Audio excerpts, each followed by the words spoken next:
Hello everybody, Mr. Mondial here. Today I'm going to be doing a review of Vortex, Kings Island's defunct Aero Mega Looper. This coaster opened in 1987. When it opened, it was the tallest roller coaster in the world, featuring a 148-foot tall lift hill with a 138-foot tall drop. This coaster operated for 33 seasons until it closed at the end of the 2019 season. Today I'm going to be doing a little bit of review of it.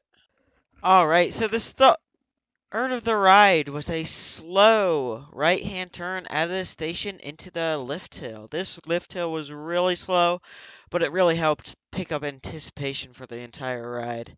Once you cross the lift hill, you got a nice view of the Beast and of Diamondback. It doesn't show it in this POV because it's quite an old one. Right, so you took a right-hand turn.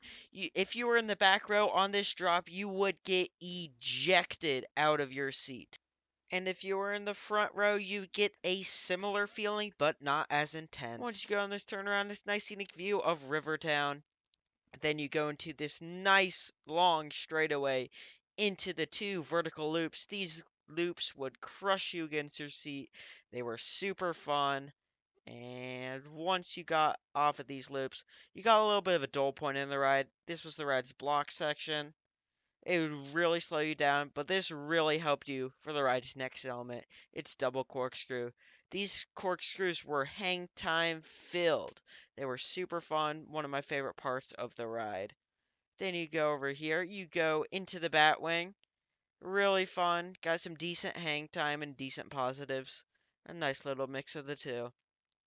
Then you go into a really dull part of the ride, this helix. Not really any forces. This is probably my least favorite part of the ride. Then you go into the ride's brake run. Sometimes this would hit really hard, as you can see in this POV.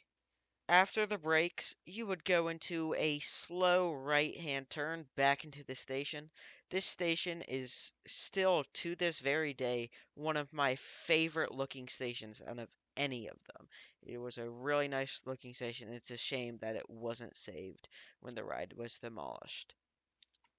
All right, and that would end your ride experience on Vortex, a really fun ride. Now, let's get into the meat of the video. So obviously, the reason you guys are watching my video is to get my personal opinion on the ride. And I feel like this ride was really underappreciated until it was announced that the ride was going to close. So with this ride being an old Aero Looper, it's obviously not going to be the smoothest ride experience in the world. But I don't believe that takes away from the overall intense ride experience. From the loops, the corkscrew in the Batwing, and that amazing first drop.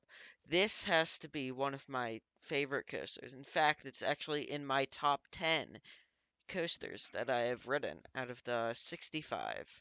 I do admit it could have done with a little bit of smoother transitions here and there, but other than that, the inversions, they were really intense, really fun, and the airtime on the first drop. So, what do I give this ride overall?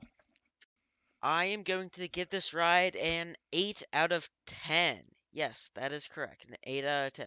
This ride, it was a really, really fun ride, and I sure hope that whatever replaces it is as iconic, as intense, and as fun as Vortex was. Thank you all very much for watching my video. I hope you guys enjoyed it, and if you did, please consider subscribing. It will help me out a lot. Make sure you like the video and comment. Thank you guys very much for watching, and I will hopefully see you guys in the next one. Peace.